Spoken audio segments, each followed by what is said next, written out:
Hello বন্ধুরা, তো সবাইকে গুড মর্নিং, রাধে রাধে। তো আজকে আমি সকালে ঘুম থেকে উঠে চলে গেলাম বাড়ি, কারণ ওই চারাতে জল দিয়েছে, তো সেগুলো পুকুরে করে দিচ্ছিল, তার জন্য নষ্ট করে দিচ্ছিলাম। তারপর দেখলাম আমাদের মানে রেশাগুড়ে দেখছি মাছ ছাড়ছিল, ডিম মাছ, সেগুলো ছাড়ছে, মানে এখন সবাই লিগে পুকুরে ছাড়বে, ওই ধানি পোনা না কি বলে সেরকম হয়েছে। তো বাইরে থেকে লোক ছিল নিতে, তো আমি চারদিকটা দেখে পর চলে গেলাম। আর একটু হাঁটতে পরে দেখছি বাড়ি পৌঁছে গেলাম। আর বাড়ি পৌঁছেই দেখছি চারা ভিজে আছে, তবে কুকুর টুকুর আসে নাই, কুকুর আসে করছিল, চারাগুলো উপরে নষ্ট করে দিচ্ছিল। আর এইগুলো সবাই এই বেরোবো হয়েছে। তারপর আমি কিছুক্ষণ বসে থাকলাম, তারপরে গাছ চলে এলাম, কারণ আজকে ওই কাজ ছিল আরও ঘরে, তো সেটা দেখাচ্ছি। তো বাড়ি পৌঁছে মুখ ধুয়ে নিলাম, মুখ ধুয়ে যায়নি। তারপর যে কাজ ছিল বললাম, সেটা ছিল শুভেন্দুদার জন্য খাবার নিয়ে যাওয়া, কারণ ও বললো রে খাওয়াবি নি, ডিগ্রি আছে বলি, হ্যাঁ কেন খাওয়াবো না। তারপর চারদিকে দেখতে দেখতে চলে গেলাম ভালুকগুড়ে, ওই জন্য লুচি আর আলুর তরকারি। তো কিছুক্ষণ দাঁড়াবার পরে দেখছি প্যাঁ পা করে ঢুকে গেছে। আর সুগন্ধ তো সত্যি খুবই ভালো লোক। আমার এইখানে যদিও দাঁড়ায় না বাসগুলো, তো আমার জন্য দাঁড়ায়। তারপর দিয়ে দিলাম।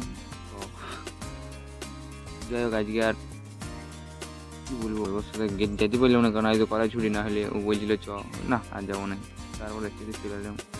আর রাজপুর একটা জিনিস দেখলাম, আমাদের স্কুল মেলে খুব ভিড়, তাই কালু আর আমি চলে গেলাম সাইকেলে করে স্কুল দেখি, দেখি কী হয়েছে।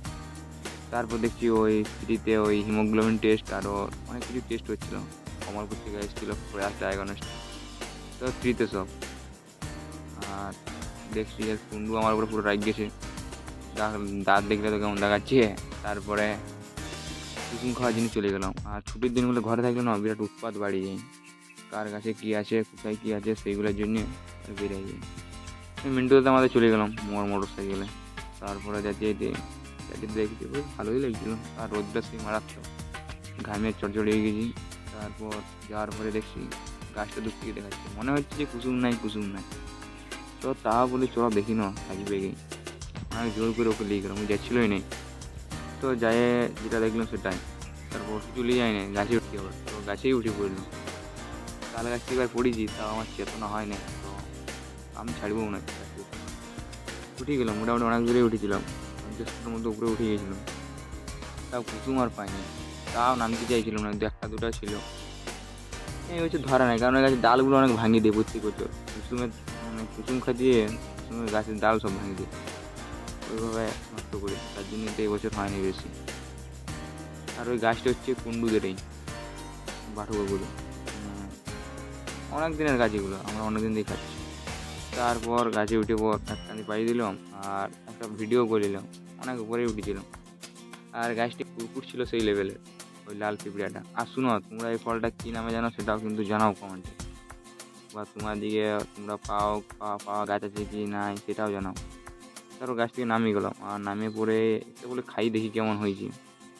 তো দেখছি ভিতরটা লাল রঙের হয়, পাকলে আর একটু এই যে মানে হলদে টাইপের হয়, দেখতেই পাচ্ছ তো। আর তারপর দেখো কী টক, মুখটা দেখে বুঝতে পারছি যে আমার কী টকটা লাগিয়েছে। তারপরে আরো গোটা কথা তুললাম, তারপরে আখের রসের জন্য চলে গেলাম, কারণ এত গরম বলে চলো খাইলি।